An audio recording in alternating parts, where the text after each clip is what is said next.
Indeed, the top two from last season set it up for us because Liverpool-Arsenal clashes, the last 5, have given us 4 draws.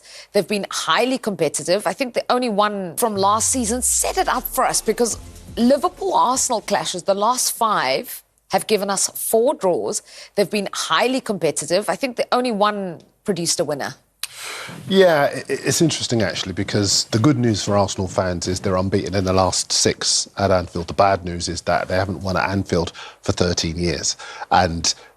But on top of all of that, they go there in their best shape they've been in for a long time. Defensively, the best defence in the Premier League last season.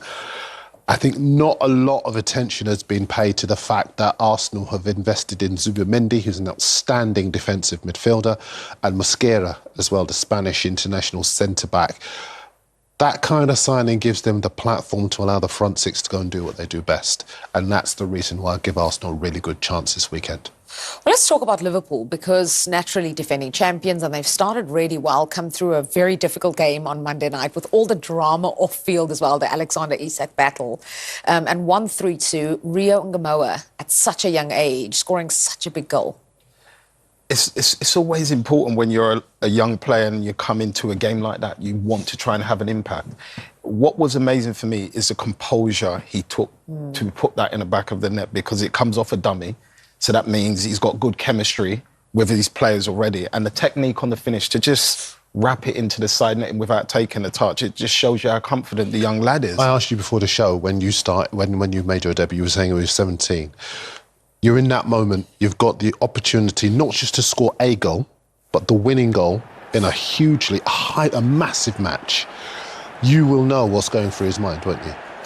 Yeah, you're just thinking, especially at a young age, work the keeper, hit the target, just try to make good connection. And he hit the ball exactly where he wanted it to go. And that isn't an easy chance. We've seen loads of regular, everyday professionals miss chances like that, and some even closer.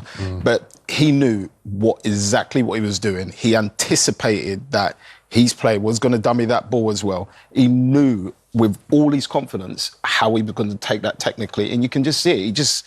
It's almost like he relaxed. We used to always say Núñez never takes his time, he never breathes. It's almost like as that ball was coming, he just took a deep breath and just stroked it, just looked for pure connection. Yeah. One of the other positive points for Liverpool in that game was obviously Ekitiké. I mean, he has hit the ground running in this league. I think I like him as a player because the first thing I've got to say is that I was very surprised when Liverpool signed him because it looked very much as though he was going to go to Newcastle as the replacement for Alexander Isak. And I thought it was all going to be very straightforward. And then Liverpool said, no, we're signing your replacement and we want Alexander Isak, which actually made me laugh. But the composure he shows here in the first 2 games says to me that he is going to be an upgrade on Darwin Núñez. If you think about the numbers of goals that Liverpool scored last season and the number of chances that Núñez missed, if they are converted like that by him, Liverpool are going to be formidable this season. It's just crazy. Like, it's almost like they've carried on where they left off last season in terms of clinicalness in front of goal. They don't need that many chances or half chances to make them count. And I think in that Newcastle game, in many ways, it kind of showed that. There wasn't like loads and loads of chances on target, but the ones that they had, they truly tried to make count. And for me, the more I look at it and see everything, I don't now sitting here understand why they want to buy Isak. Really? I think, no, because they're too much of the same player, Darren. Like, normally, if you're a team, you have 2 strikers, yes, yeah. I get that. But one's a little bit different to the other. Yes. But when I watch these 2 strikers, to me, they play so similar in terms of the way they move around the defences, the way they can come short, link up, they can go behind, they can both dribble. They're both what? He's about 6'2" as well? Yeah. I mean, I agree with all of that, and it's kind of hard to sit here and debate with a guy who played with Didier Drogba. But I'm just, allow me, if you're watching around the world, allow me for a second. I just think as far as they're concerned, if you think about, I want to cast your mind back to 1999, the Manchester United, they won the league with their Dwight York, 20-goal-a-season man, Andy Cole, 20-goal-a-season man, Teddy Sheringham, and Ole Gunnar Solskjaer, both of whom were decisive in the Champions League final. And I think if you are going to win silverware, you have to have a pool of strikers. You can have one man, but if that one man is out, you're done. I think if you have two guys who can do a fabulous job, what you're doing is maintaining a standard. But I'm not saying don't sign a striker. I'm saying they don't need to be exactly the same. I agree. Because there's no real difference. I just think Isak is the kind of striker you sign at any cost.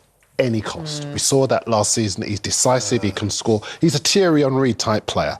And I think Ekitiké is doing the same thing right now. That's what everyone's saying about him. Yeah, he's giving Henry. Doing the same thing. Yeah. They're coming for everything, Liverpool. Let's hear what Arne Slot and Mo Salah have to say about Ugo Ekitike. The most simple answer to what he can improve is his match fitness. So I expect him to do even a lot more without the ball than he already does, because he's already working hard. But yeah, there we can improve, which is completely normal because he has to adjust from a different league, from a different playing style. So Frankfurt wasn't as pressing as much as they pressed, but not as much as we tried to do.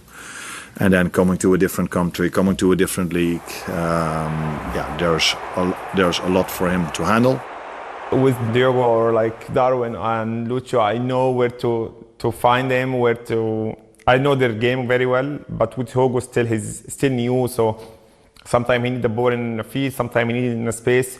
We try to figure that out through the training or like the videos the manager shows us. So, but I will figure it out soon, because also it's going to help my game to grow as well.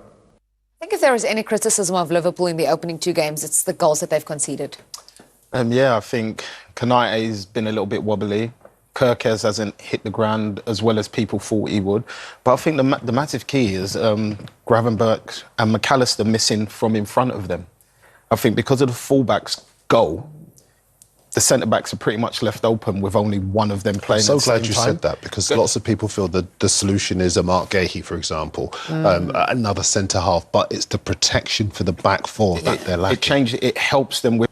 So, but when it's not there, well, you're just running backwards, and as you can see in some games, they're just like swarms of players running at you, and it's hard to decide which one. Like, that goal is a bit different, but this one here, with Semenya running through, look, there's four of them and two defenders. Liverpool, you can't defend that. It doesn't matter how good you are. Konate, Virgil, you can't stop that. So uncharacteristic of them as well. And a lot of those on the break. This one here from a set piece. What does that say about what's coming up on Sunday? Well, it says that Arsenal can go into the match really confident. You have to go back to the last, 1925 for the last time they won their first three without conceding. But they do know where the goal is. And I think having Gyökeres means that Liverpool have got a different problem to the one they normally have each season when they play Arsenal. He's a threat, he's got movement, he's got physicality. You can probably speak far better than I can to why that will be an asset for them. But what he does also provide for them is a target in the 6-yard box. And the hair flicks. Don't forget the hair. I can't talk about that. Sorry, I didn't mean it. I really loved that, because there was this narrative building around Victor Gyökeres. Just hearing other fans saying, well, he's not as good, and, he had more touches of his hair against Man United than he did on the actual ball. How important was it for him to score those goals then? And also, how difficult is it for Arsenal to play with an actual number 9, to adapt to that? Well, listen, it's going to take them time to learn how to play with him. It's going to take him time to learn how to play with them. The number of touches on the ball does not bother me in the slightest. We saw when Haaland arrived at Manchester City, there were games when he had single-figure touches on the ball and scored 2 or 3 goals. I think as long as those touches for him are decisive, nothing will matter. Do you know who I think will benefit him? Eze. Yeah. Because he's been used to playing with that target number 9, Mateta. And he plays those bounce passes, the 1-2s, and he plays them in. Gyökeres loves to run into space. Eze will create space for him and find those passes. You've been a winger, so you know. What is it you're looking for in terms of the movement? Are they making your mind up for you, or are you trying to get them onto a tasty ball into the 6-yard box, 18-yard box? A lot of wingers are different now, though, Darren. They want to take too many touches, or they want to do a step over. Sometimes you can get the ball out your feet and put that ball in that dangerous area, and the strikers will go. People like Gyökeres, Sesko, Holland, they will go. It's when you take too many touches, can kind of mess up their run, and then you see they're not in the box, they're not trying to go forward. It's because they don't know when the ball's coming. But if they know you're going to put that ball in, they go. So the anticipation, you eventually develop that. Didier just said to me, Sean, I know you do it anyway, but I just want to remind you. It in. Even if it's a bad ball, it'll make it a good one. Listen, I know Mikel Arteta was pretty evasive today in his press conference. He didn't want to say too much because he's got Odegaard out injured. And, you know, they asked him, so Eze goes straight into 10, and he didn't want to say, but he probably does, right? He goes straight into the starting lineup at Anfield. And then what does that say to you about Arsenal's strength and depth now?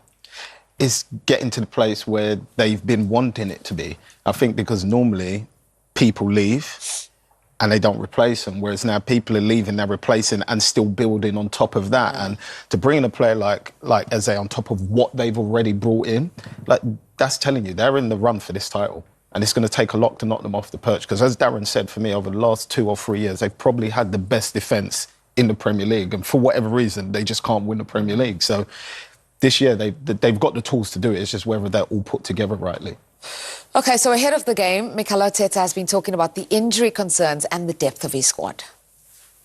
I think in the previous season we had the best record in the Premier League. The following season we had one of the worst as well, because the extent, not the amount, but the extent of the injuries of certain players, especially Tomiyasu, Gabi Jesus, the long-term injuries we have with the hamstring injuries. So yeah, we have looked at everything. We are continually monitoring and evolving the needs of the players and the schedule. But unfortunately, we pick very diverse injuries again. Yeah, those injuries, Bukayo Saka gone out, hamstring injury, Odegaard out as well, first home game of the season, shoulder injury, and Kai Havertz. You got to explain this to me, because Kai Havertz has a knee injury, he's had surgery, and they're saying it's not serious. Yeah, there's many ways to look at it. You can do little things to your knee. Some of them you just don't need an operation, you just need rest. But the one that I did have, which was my first proper ever injury, was I had my meniscus was starting to fray away. So they just go in and they kind of clean it up, make it all neat and tidy again. And it's normally like 2 pinholes and they just do it by camera. So I was, just over a month and I was back playing again. So if you're talking about operation, that's the only thing I can think of to a not serious knee injury. OK, because when I heard that, I was like, this is dark arts. What are they doing here now? What are they doing?